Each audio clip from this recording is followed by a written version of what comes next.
strike is always preceded with, advocacy, with leafleteering, with, calling people and, seeking their, understanding as well as their sympathy. So that at the end of the day, you will now be having a lot of people that will be ready to move in the direction you want to chart for them. But in the case of the other shade of the opinion of NLC, as much as we know, they just jumped on the street, and that was why the strike failed. Now, all through the 3 days they had the strike, Nigeria Union of Road Transport, that in fact is one of them, was busy working. Even the media, I kept on having newspapers on my table, and it's never empty. People are reporting. So that means NUJ, where journalists belong, is not on strike.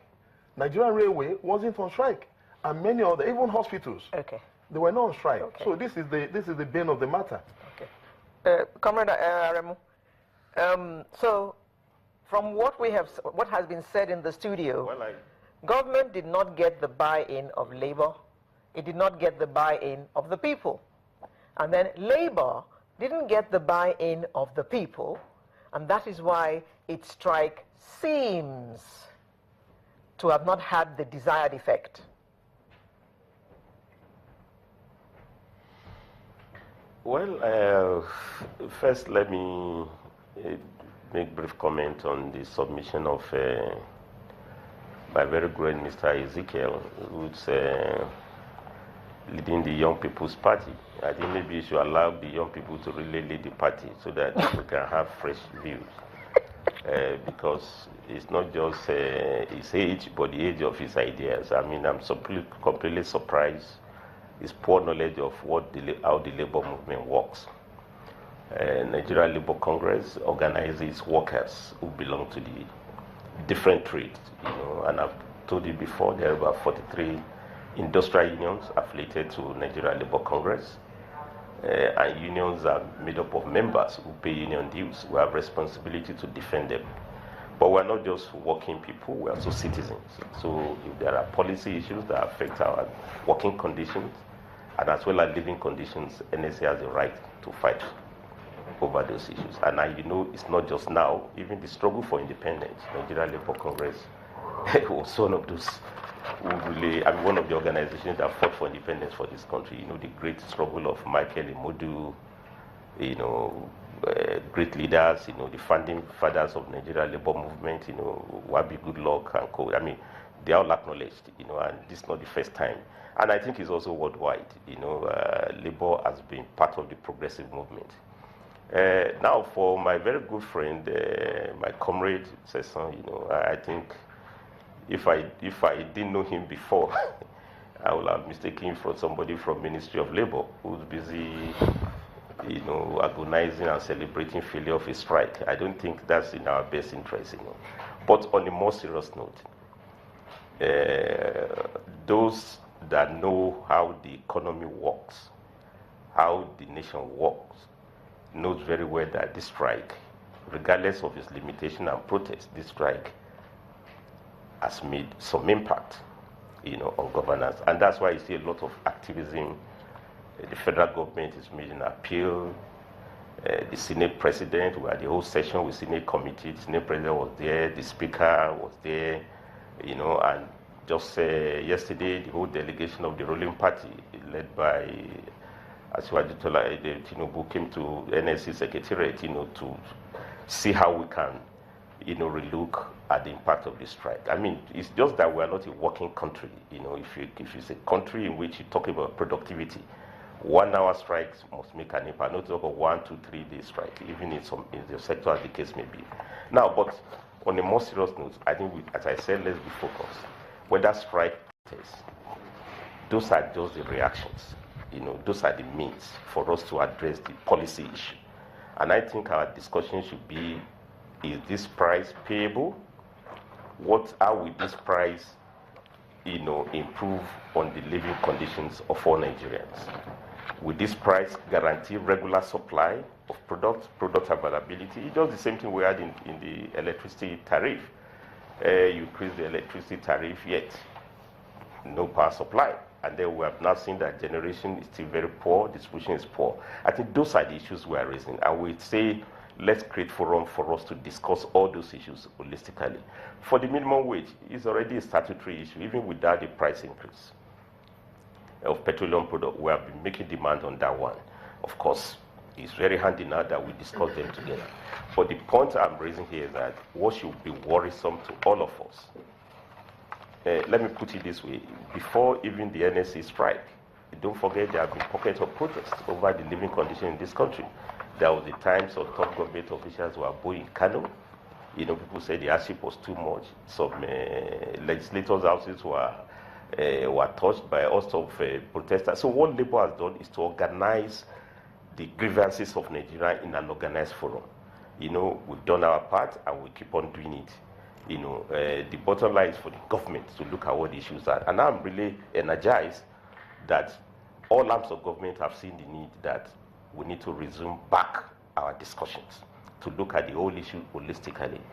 And I hope that the new round of discussions should be inclusive of all of us, including my comrades over there, that we need to work together in a way that we can be really talking in unison. Because if we operate separately, we'll be defeated separately. I don't think anybody can gain in this. The ordinary workers and ordinary Nigerians are the ones that will be losers. And I think I've no doubt in my mind that the new round of discussion, we should make it all inclusive for all of us to be there. As I said before, no union, including the railway who's talking to me, the SSN, I don't think they've said this price is acceptable. I do also think that we've all said the problem in the petroleum sector is just pricing. I think we all agree refineries must be fixed. We must pass the petroleum industry bill.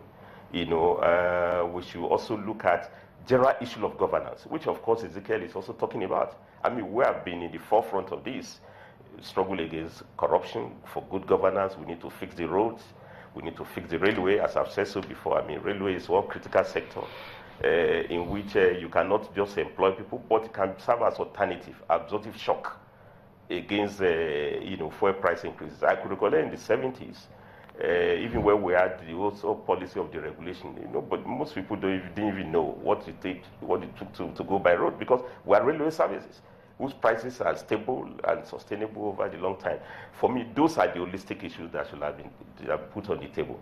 And unfortunately, the government, the way they announced this price, was a complete departure from the way it used to even be before. There used to be long-time engagement.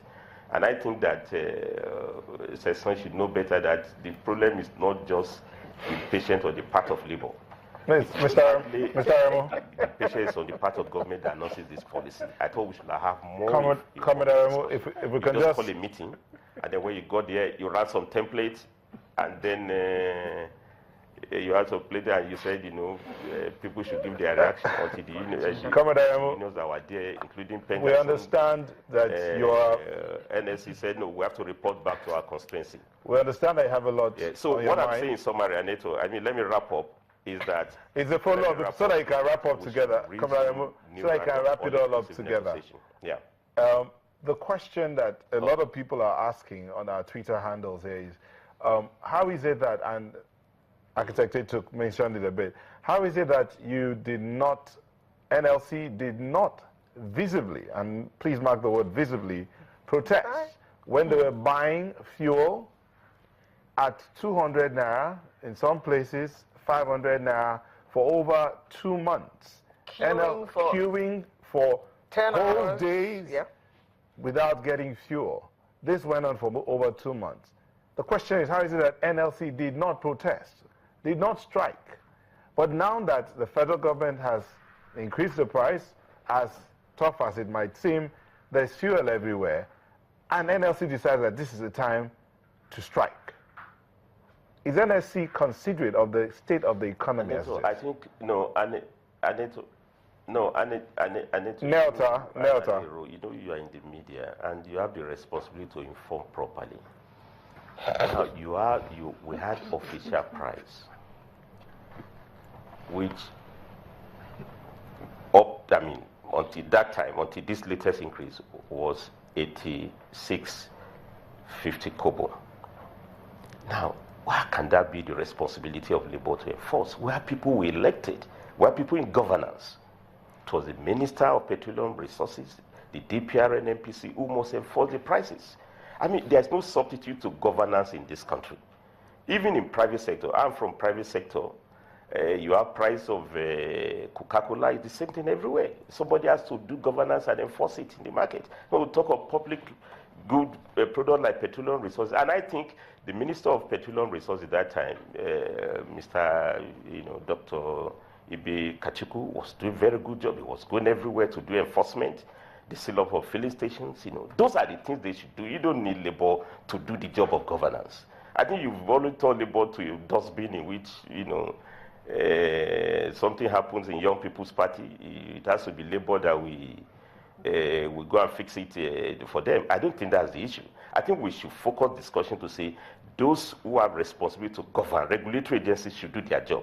There should be sanctions for sharp practices in all sectors, not just in petroleum sector, and there should be reward for compliance. That's what governance is all about. Okay. Comrade, it's not so much about put pressure on government to enforce what was the ruling price that time. It's not so much about enforcing very well to increase the supply. price. And you could see also of effort to increase supplies. So it's at not that time, and that's what we should encourage further. Because even at this current price, if there's no governance, if there's no proper governance, you'll be shocked that marketers will also ransom again. Because it's all about profit. It's not about enforcing the cost, comrade. He's talking about the suffering that Nigerians went through, queuing for hours on end and still not being able to purchase petrol. Isn't that part of fighting for the working man who spends his working hours at the filling station? Yeah. Alero, interestingly, you are assuming that we're also not at these filling stations. We, the workers, were also there. We're all citizens. We're all Nigerians. So how come you didn't protest then? The responsibility, the body. Once we have an official price, is for the people in governance to enforce that price. Now, when you change the price, it's a different ballgame, and that's what we are responding to now. Okay.